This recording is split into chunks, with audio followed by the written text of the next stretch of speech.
पुनीत को चिकन खाने का बड़ा शौक है, लेकिन उसकी पत्नी मंजू शाकाहारी है।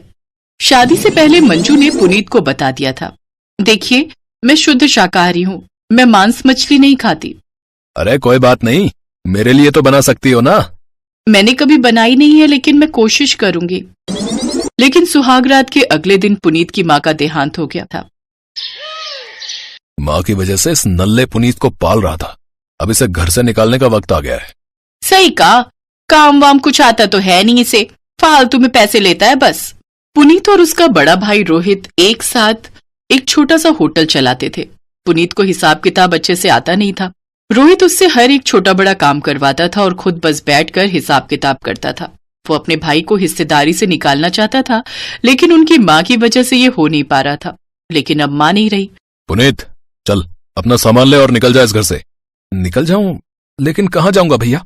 अरे मुझे क्या पता, जहां मर्जी चला जा, लेकिन इस घर में तुझे और तेरी बीवी को जगह नहीं मिलेगी, समझा? मंजू ने रोते हुए अपनी जेठानी का पैर पकड़ लिया। दया कीजिए दीदी, मेरी अभी अभी शादी हुई है, मैं कहाँ जाऊंगी? इस बैल बुद्धि से शादी ही क्यों की? इसके दिमाग में गोबर है गोबर, कुछ काम धंधा आता नहीं है इसे। फालतू में हर महीने पैसा मिलता है इसे, लेकिन और नहीं, निकल जाओ यहाँ से। रोहित और शीतल ने मिलकर पुनीत और मंजू को घर से निकाल दिया। शीतल ने बस अपने लिए कुछ साड़ी ले ली और खाना बनाने के लिए उसे बस एक हांडी और एक चम्मच मिला। दीदी, एक हांडी और एक चम्मच से मैं खाना कैसे बनाऊंगी? साथ में और कुछ तो दे दो। अरे जा जा, ऐसा क्या बनाएगी तू, इतने सारे बर्तन लगेंगे, खाना तो तुझे सूखे चावल ही है, इसमें ही हो जाएगा।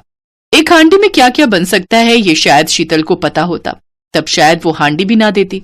जो भी मिला उसे समेटकर पुनीत और मंजू नए घर की तलाश में निकल गए।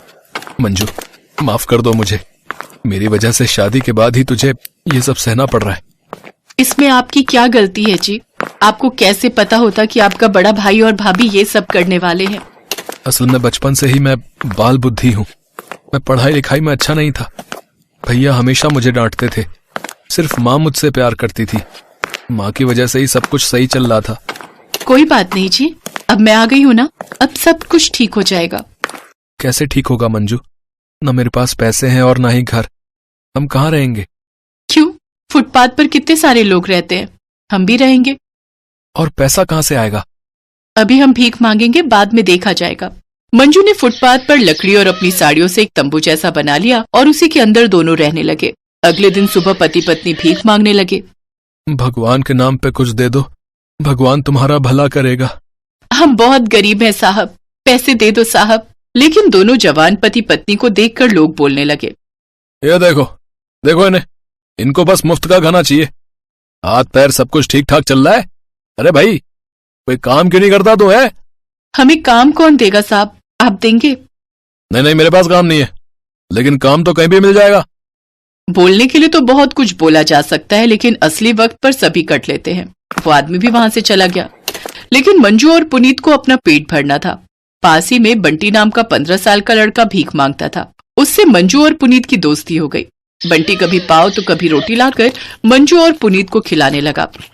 भाई ऐसे ही कोई भीख नहीं देता, उसके लिए एक्टिंग करनी पड़ती है, एक्टिंग। अच्छा वो कैसे?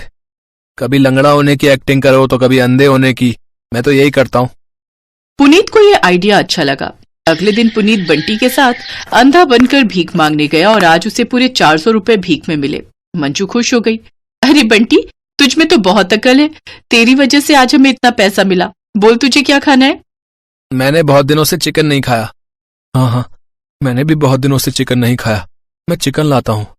लेकिन कढ़ाई नहीं है। अच्छा ठीक है, ले आइए, मैं कुछ जुगाड़ करती हूँ।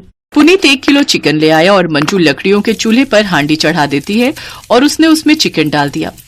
हांडी में चिकन कैसे बनेगा? पता नहीं, कोशिश करती हूँ। और कुछ है भी तो नहीं। मंजू ने उसी के अंदर अदरक, लहसुन, नमक और सरसों का तेल, हल्दी और मिर्च डालकर अच्छे से मिला दिया और धीमी आंच पर पकाने लगी। घंटों भर चिकन पकने के बाद मंजू ने हांडी का ढक्कन खोला और उसमें से इतनी अच्छी स्मेल आई कि मंजू के मुंह में भी पानी आ गया। अरे वाह, मैंने जिंदगी में पहली बार चिकन बनाया है, स्मेल तो बढ़िया लग रही है। आज खा के भी देख लो मंजू, वैसे भी और कुछ नहीं है। मंजू ने जल्दी जल्दी चावल पकाया और तीनों ने मिलकर हांडी में बना हुआ चिकन खाया। अरे वाह, टेस्ट भी तो बढ़िया है। हाँ मंजू चाची, आपने क्या चिकन बनाया है? ऐसा चिकन मैंने कभी नहीं खाया। मैं भी हांडी में इतना अच्छा चिकन बनता है, ये मुझे पता नहीं था। 1 किलो चिकन तीनों मिलकर खत्म कर देते हैं। मंजू चाची, आपने इतना अच्छा हांडी चिकन बनाया है, आप यही हांडी चिकन बेचते क्यों नहीं हो? अरे हाँ, ये तो तुमने सही कहा। लोग एक ही तरह का चिकन खाते खाते बोर हो गए।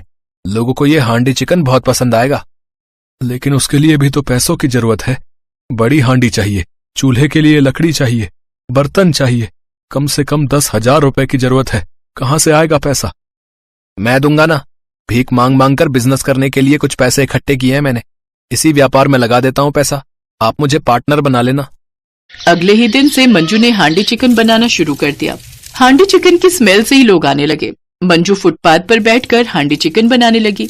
बंटी और पुनीत लोगों को खिलाने लगे। इसी तरह वो दुकान फुटपाथ हांडी चिकन के नाम से फेमस हो गई। जिस आदमी ने पुनीत और मंजू को कुछ काम करने की सलाह दी थी, वो एक दिन खाने आया और हांडी चिकन खाकर उसने बहुत तारीफ की।